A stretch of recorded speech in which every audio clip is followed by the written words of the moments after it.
This the light of mine, I'm gonna let it shine. This the light of mine, I'm gonna let it shine. This the light of mine, I'm gonna let it shine. Let it shine, let it shine, let it shine. 1, 2, 1, 2, 3, go!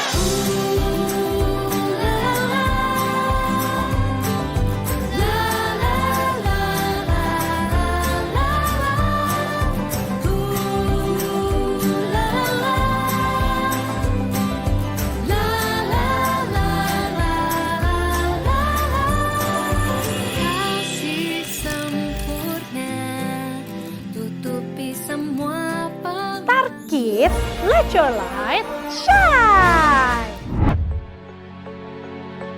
No one cares me. No one loves me. I am alone. But Jesus says, No child, I am always with you. Don't think no one cares about. Always I cares about you because I am the creator of you. Take this gift. You can call me whenever you want. I got best friend in my life. Dear friends, are you feeling alone in your life? Are you thinking no one cares about you? I want to tell you one thing: Jesus loves you. He always cares about you. Yes, Jesus loves you adik-adik. Yes, Jesus love me too. Tuhan Yesus memberikan hadiah, yaitu dirinya sendiri untuk kita semua. Dan kita sedang mengingat dalam peringatan Jumat Agung yang sebentar lagi kita peringatkan. Ya, betul sekali. Kita akan ingat bagaimana kasih yang sempurna yang Tuhan Yesus tunjukkan di kayu salib untuk kita semua. Yuk, kita dengarkan kisahnya melalui online church Star Kids yang super keren ini. Siapkan Alkitab untuk kita baca ayat bersama-sama saat mendengar firman Tuhan. Konsentrasi dan catat isi firman Tuhan yang disampaikan supaya adik-adik dapat ingat untuk melakukan dalam hidupmu. Kita hormati Tuhan saat ibadah online dengan tidak makan atau minum selama ibadah online. Tuhan Yesus melihat dan Ia maha hadir dimanapun adik-adik berada. Puji dan sembahlah Tuhan, menyanyi dan menarilah, ikuti gerakan lagu pujian yang dinyanyikan. Ayo klik like, subscribe, dan share link online Star Kids ini supaya lebih banyak lagi teman-temanmu yang beribadah kepada Tuhan. Let's pray. Jesus, we love you. Yes, we are ready to praise and worship you. Oh Lord. Holy Spirit, please be with us and speak to us. We love you, Jesus. Amen.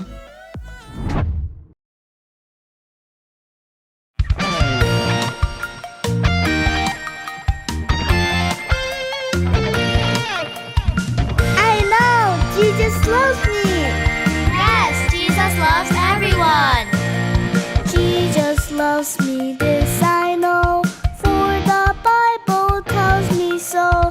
Little ones to Him belong.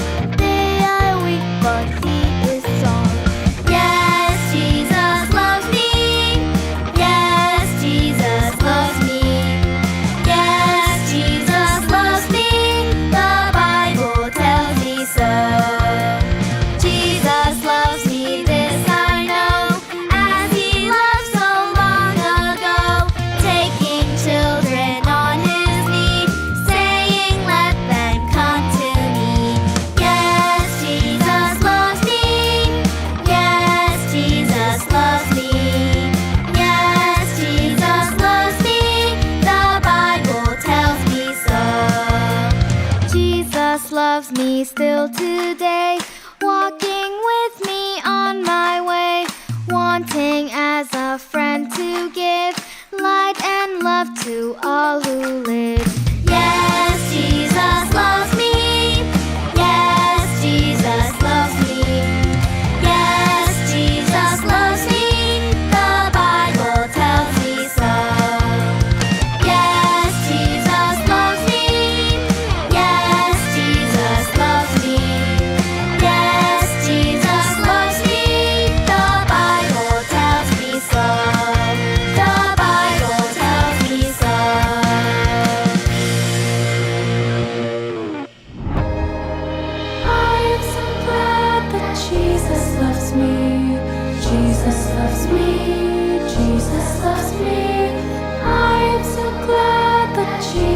loves me. Jesus loves even me. Amazing love, how can it be that thou, my God, should die for me?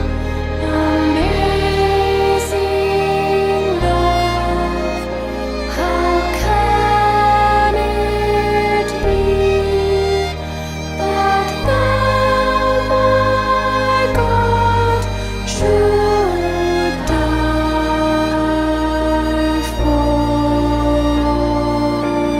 me?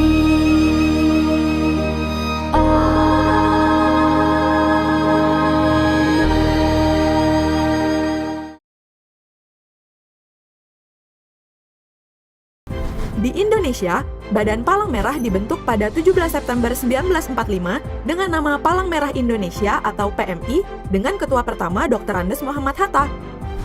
PMI dibentuk atas perintah Presiden Soekarno pada Menteri Kesehatan Kabinet 1, Dr. Buntaran Martoatmojo.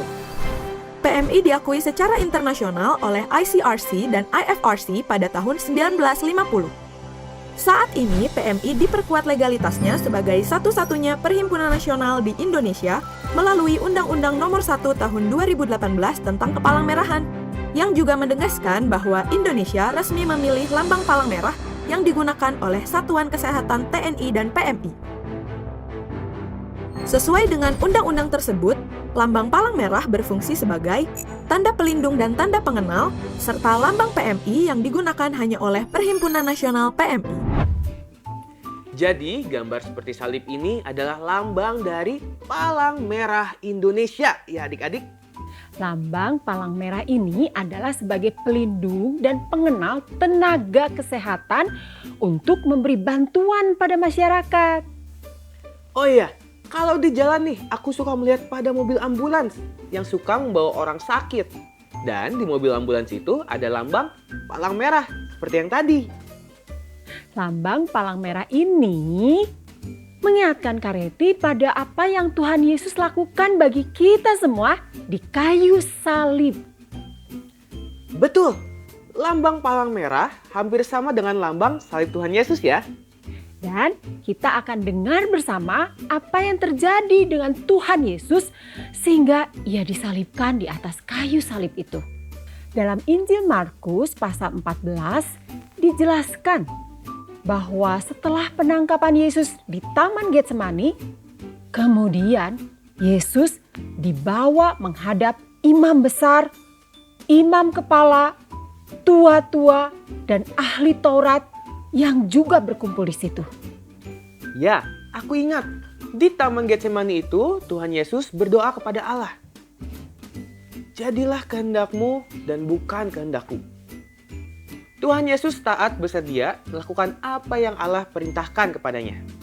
Saat Yesus ditangkap, Petrus, muridnya, mengikuti Yesus dari jauh sampai ke dalam halaman imam besar, dan di sana ia duduk di antara pengawal-pengawal dekat api. Ah iya, aku ingat. Semua murid Yesus ketakutan sehingga mereka meninggalkan Yesus sendirian.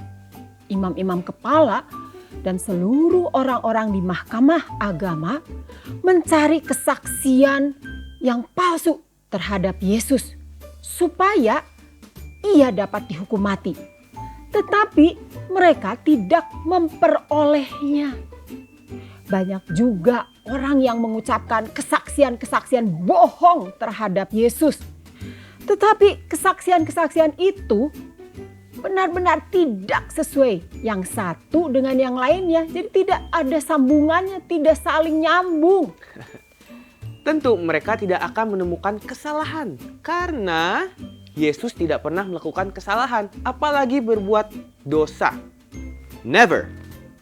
Maka imam besar bangkit berdiri di tengah-tengah sidang dan bertanya kepada Yesus, katanya, "Tidakkah engkau memberi jawab atas tuduhan-tuduhan saksi-saksi ini terhadap engkau?" Tetapi Yesus tetap diam dan tidak menjawab apa-apa. Tuhan Yesus tidak membela untuk dirinya sendiri.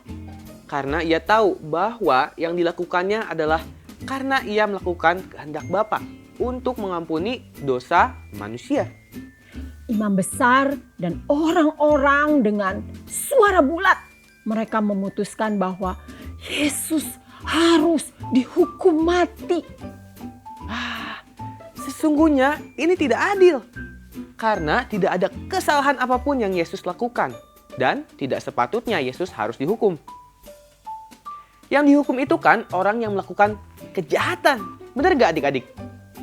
Lalu mulailah beberapa orang meludahi Yesus dan menutupi mukanya dan meninjunya. Malah para pengawal pun ikut memukul Tuhan Yesus. Oh Yesus, Tuhanku, sahabatku. Engkau seharusnya tidak layak mengalami itu. Tetapi karena Engkau mengasihiku, mengasihi adik-adik dan semua orang, Engkau rela mengalami itu. Pada waktu itu, Petrus masih ada di bawah di halaman. Lalu datanglah seorang hamba atau pegawai dari imam besar. Dan ketika pegawai itu melihat Petrus sedang berdiri, ia menatap mukanya dan berkata, "Engkau juga selalu bersama-sama dengan Yesus kan, orang Nazaret itu?" Tetapi Petrus menyangkalnya, tidak mau mengakuinya dan ia berkata, "Aku tidak tahu dan tidak mengerti apa yang kau maksud." Lalu Petrus pergi ke teras depan dan berkokoklah ayam. Ini sangat menyedihkan. Petrus, murid yang sangat dekat dengan Yesus, bisa tidak mau mengakui Yesus. Lalu ketika hamba atau pegawai itu melihat Petrus lagi, berkatalah ia pula kepada orang-orang yang ada di situ, "Orang ini adalah salah seorang dari mereka." Tetapi Petrus menyangkalnya lagi. Oh Petrus. Petrus, mengapa kamu tidak mau mengakui Yesus yang sangat mengasihimu selama ini? Tidak lama kemudian, orang-orang yang ada di situ berkata juga kepada Petrus, "Engkau ini pasti salah seorang dari mereka. Apalagi engkau seorang Galilea." Tetapi Petrus bersumpah, "Aku tidak kenal orang yang kamu sebut-sebut itu." Petrus, mengapa teganya kamu mengatakan, "Aku tidak kenal orang yang kamu sebut-sebut ini"? Tidakkah kamu tahu bahwa Yesus akan sangat hancur hatinya mendengarkan kamu mengatakan hal seperti itu? Maka teringatlah Petrus bahwa Yesus telah berkata kepadanya, "Sebelum ayam berkokok 2 kali, engkau telah menyangkal aku 3 kali." Lalu menangislah Petrus terseduh-seduh. Yesus adalah Tuhan yang Maha Tahu. Tetapi Yesus juga adalah manusia yang dapat merasakan betapa sedih dan hancur hatinya saat ia tidak diakui oleh orang yang dikasihinya. Pagi-pagi benar, imam-imam kepala bersama tua-tua dan ahli-ahli Taurat dan seluruh mahkamah agama sudah bulat, mereka bermufakat. Mereka membelenggu Yesus, lalu membawanya dan menyerahkannya kepada Pilatus, seorang gubernur kekaisaran Romawi. Oh no, Tuhan Yesus sampai harus diadili oleh gubernur. Tuhan Yesus bukan orang berdosa. Dia tidak melakukan kejahatan apapun. Bahkan selama ini Tuhan Yesus menolong orang banyak, menyembuhkan yang sakit, dan membangkitkan orang mati. Yesus tidak berdosa. Pada masa itu telah menjadi kebiasaan untuk membebaskan satu orang hukuman pada tiap-tiap hari raya. Dan itu menurut permintaan orang banyak. Dan pada waktu itu ada seorang yang bernama Barabas, seorang penjahat. ia sedang dipenjarakan bersama beberapa orang pemberontak lainnya. Barabas dan orang-orang itu telah melakukan kejahatan dan pemberontakan. Maka datanglah orang banyak. Mereka meminta supaya sekarang kebiasaan itu diikuti juga. Lalu Pilatus menjawab mereka dan bertanya, apakah kamu menghendaki supaya kubebaskan Yesus, raja orang Yahudi ini? Maka mereka berteriak, salibkanlah dia, salibkanlah dia. Loh, bukankah orang banyak itu adalah orang-orang yang sudah tahu siapa Yesus itu? Seorang yang menyampaikan kabar baik, seorang yang menolong mereka, dan membawa mereka kepada Allah. Mengapa sekarang mereka berbalik dan menuduh Tuhan Yesus seperti itu? Lalu Pilatus berkata kepada mereka, tetapi kejahatan apakah yang telah dilakukannya? Namun mereka, orang banyak ini makin keras berteriak, salibkanlah dia, salibkanlah dia. Pilatus saja sebagai seorang gubernur tidak menemukan kesalahan apapun pada Yesus. Seharusnya orang banyak itu juga mengakui kebenaran ini, bahwa tidak ada kesalahan apapun yang dilakukan oleh Yesus. Dan berarti Tuhan Yesus bebas dari tuduhan dan bisa dibebaskan. Dan oleh karena Pilatus ingin memuaskan hati orang banyak itu, ia membebaskan Barabas si penjahat itu. Tetapi Yesus diserahkannya untuk disalibkan. Oh, this is not fair. Sangat tidak adil. Tuhan Yesus seorang yang tidak bersalah dan tidak berdosa, tetapi harus disalibkan. Saat Tuhan Yesus disalibkan, ada beberapa peristiwa yang terjadi. Bagaimana kuasa Allah dan kasih Tuhan Yesus dibuktikan di kayu salib. Yuk, kita perhatikan baik-baik tayangan ini yang akan mengingatkan bahwa sahabat kita Tuhan Yesus sangat mengasihi kita. Sesudah mereka menangkap Yesus, kemudian Yesus dibawa menghadap imam besar. Lalu semua imam kepala, tua-tua dan ahli Taurat berkumpul di situ. Imam-imam kepala, malah seluruh mahkamah agama mencari kesaksian terhadap Yesus supaya ia dapat dihukum mati. Tetapi mereka tidak memperolehnya. Banyak juga orang yang mengucapkan kesaksian palsu terhadap dia, tetapi kesaksian-kesaksian itu tidak sesuai yang satu dengan yang lain. Maka imam besar bangkit berdiri di tengah-tengah sidang dan bertanya kepada Yesus, katanya, "Tidakkah engkau memberi jawab atas tuduhan-tuduhan saksi-saksi ini terhadap engkau? Apakah engkau Mesias, anak dari yang terpuji?" Jawab Yesus, "Akulah dia, dan kamu akan melihat anak manusia duduk di sebelah kanan yang maha kuasa, dan datang di tengah-tengah awan-awan di langit." Maka imam besar itu mengoyakkan pakaiannya dan berkata, "Untuk apa kita perlu saksi lagi? Kamu sudah mendengar hujatnya terhadap Allah. Bagaimana pendapat kamu?" Lalu dengan suara bulat mereka memutuskan bahwa dia harus dihukum mati. Pagi-pagi benar, mereka membelenggu Yesus, lalu membawanya dan menyerahkannya kepada Pilatus. Pilatus bertanya kepadanya, "Engkaukah raja orang Yahudi?" Jawab Yesus, "Engkau sendiri mengatakannya." "Lihatlah betapa banyaknya tuduhan mereka terhadap engkau." Tetapi Yesus sama sekali tidak menjawab lagi, sehingga Pilatus merasa heran. Pilatus menjawab mereka dan bertanya, "Apakah kamu menghendaki supaya kubebaskan raja orang Yahudi ini?" Maka mereka berteriak lagi, katanya, "Salibkanlah dia!" Lalu Pilatus berkata kepada mereka, "Tetapi kejahatan apakah yang telah dilakukannya?" Namun mereka makin keras berteriak, "Salibkanlah dia!" Dan pada waktu itu adalah seorang yang bernama Barabas. Mereka telah melakukan pembunuhan dalam pemberontakan.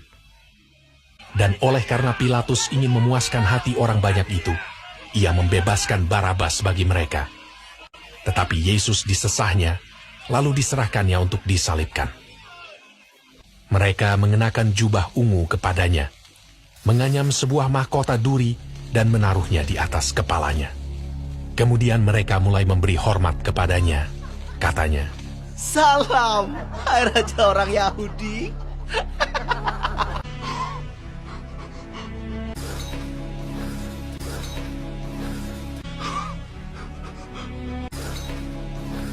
Pada waktu itu, lewat seorang yang bernama Simon orang Kirene yang baru datang dari luar kota. Dan orang itu mereka paksa untuk memikul salib Yesus.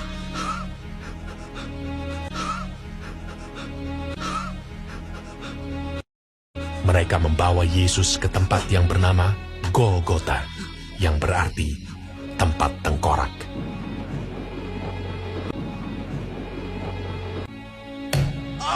Kemudian mereka menyalibkan dia.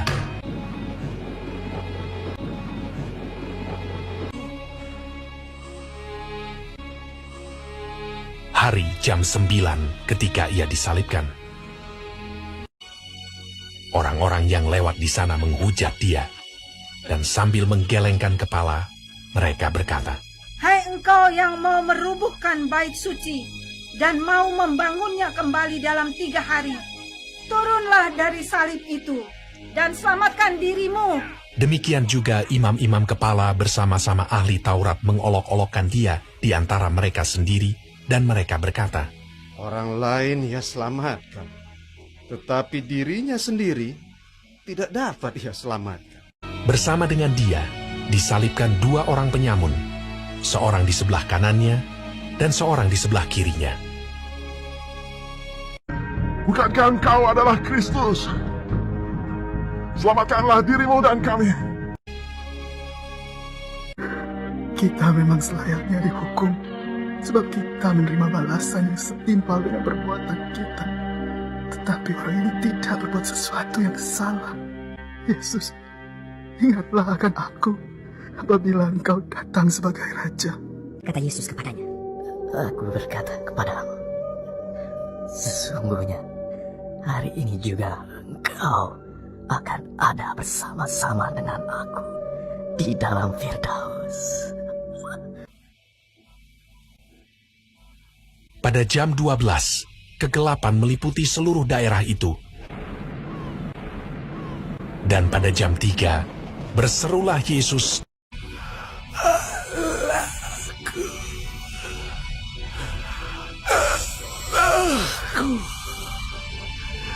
Mengapa kau meninggalkan aku?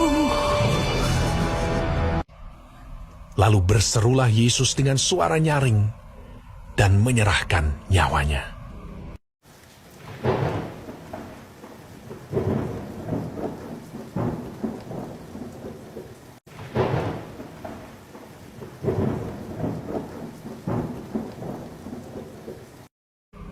Ketika itu, tabir bait suci terbelah 2 dari atas sampai ke bawah. Waktu kepala pasukan yang berdiri berhadapan dengan dia melihat matinya demikian, berkatalah ia, "Sungguh, orang ini adalah anak Allah." Yusuf, orang Arimatea, seorang anggota majelis besar yang terkemuka, memberanikan diri menghadap Pilatus dan meminta mayat Yesus. Lalu ia membaringkan dia di dalam kubur yang digali di dalam bukit batu. Kemudian digulingkannya sebuah batu ke pintu kubur itu. Jesus loves me. He really loves me. Tuhan Yesus sangat sayang juga pada adik-adik dan kita semua. Tuhan Yesus rela menanggung semua penderitaan yang sangat mengerikan itu karena Tuhan Yesus sangat mengasihi manusia. Dan semua yang Tuhan Yesus lakukan di atas kayu salib itu untuk mengampuni dosa kita, tetapi juga untuk menanggung penyakit dan kesengsaraan kita. Seperti yang ditulis di dalam Yesaya 53 ayat 4 dan 5. Let's read the Bible.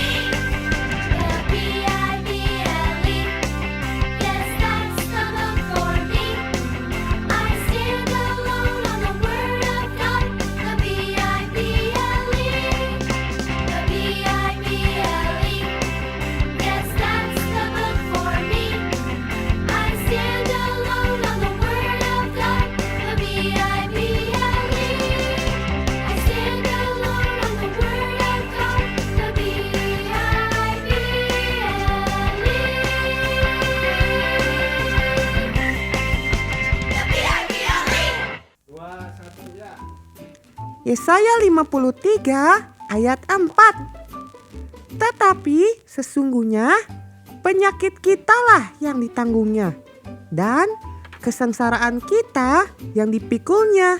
Padahal kita mengira dia kena tulah, dipukul, dan ditindas Allah. Ayat 5. Tetapi dia tertikam oleh karena pemberontakan kita. Dia diremukkan oleh karena kejahatan kita. Ganjaran yang mendatangkan keselamatan bagi kita ditimpakan kepadanya. Dan oleh bilur-bilurnya kita menjadi sembuh. Jesus loves me and you, adik-adik. Dahsyatnya kasih Tuhan Yesus bagi kita, dia rela disalibkan supaya dosa kita diampuni. Segala penyakit dan kesusahan dalam hidup kita pun, Tuhan Yesus bersedia menanggungnya. Sungguh, dia Tuhan, Allah yang dapat kita percaya apapun yang terjadi. Faith, I can trust God no matter what. Aku dapat mempercayai Allah apapun yang terjadi. Yes, Jesus loves me. Jesus loves you, adik-adik. Mari kita mengasihi Tuhan Yesus dengan membuka hati kita untuk menerima Yesus sebagai Tuhan dan Juru Selamat dalam hidupmu. Dan mari kita hidup sebagai anak-anak yang mengasihi Tuhan Yesus. Hidup taat karena kita mengasihi Tuhan. Dan kita akan selalu ingat bahwa sahabat kita, Tuhan Yesus, adalah sahabat yang telah memberikan nyawanya sendiri untuk sahabat-sahabatnya, yaitu kita semua. Let's sing it!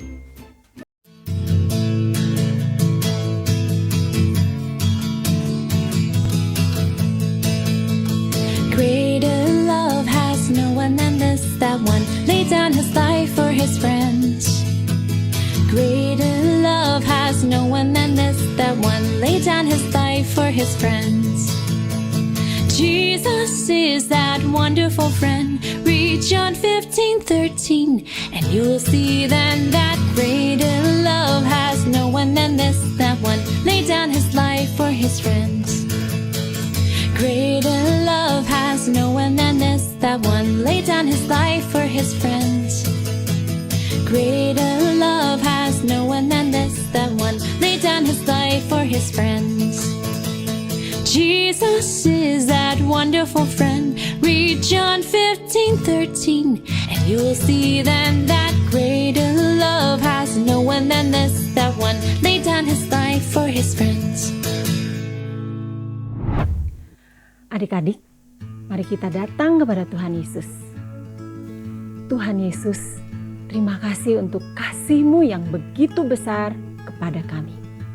Terima kasih Tuhan, Engkau sudah mati di atas kayu salib untuk menghapus dosa kami. Dan terima kasih Tuhan Yesus, Engkau juga mati di atas kayu salib untuk menanggung segala sakit penyakit kami dan kesulitan atau kesusahan kami. Terima kasih Tuhan Yesus untuk kasih-Mu yang begitu besar bagi kami. Tuhan Yesus, terima kasih Engkau sangat sayang kepada kami. Ini hati kami dan kami mau hidup taat karena Engkau telah mengasihi kami. I love you Jesus, kami sudah berdoa. Amin.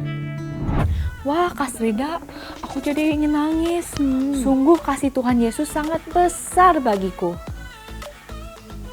Jesus love me. Yuk, saatnya kita berserah dan mendekat kepada Allah dalam doa. Percayalah, Allah tahu apa yang terbaik bagi kita semua. Luar biasa kisah Alkitab hari ini. Yuk, klik like, subscribe, and share link online church Star-Kids ini. Dengan adik-adik klik like, subscribe, adik-adik secara otomatis akan diingatkan untuk kisah seru lainnya. Yang pasti lebih seru loh. Ibadah onsite Star-Kids sangat seru. Kita ibadah secara bersama-sama dengan teman-teman kita lainnya dan kakak-kakak yang sangat seru. Untuk informasi ibadah onsite, alamatnya bisa dilihat melalui website Fajar Pengharapan. Ditunggu ya. Persembahan dapat dilakukan melalui QR Code yang tersedia. Adik-adik bisa minta bantuan pada orang terdekat. Adik-adik, ada Zoom Anak Berdoa dan Connect. Kita akan berdoa bersama, memuji bersama, dan saling mendoakan teman-teman kita lainnya. Sehingga iman kita akan semakin kuat. Zoom Anak Berdoa dan Connect dilakukan setiap hari Jumat jam 5 sore. Ada games yang seru loh, dengan hadiah yang langsung dikirim ke alamat adik-adik. It's quiz time! Tuliskan ayat hafalan dalam Yohanes 15 ayat 13. Kirimkan jawabannya dengan alamat lengkap adik-adik melalui nomor WA pada nomor hotline Star Kids. Dan tunggu hadiahnya di rumah. Tuhan senang adik-adik sudah beribadah. Jesus loves you. Bye!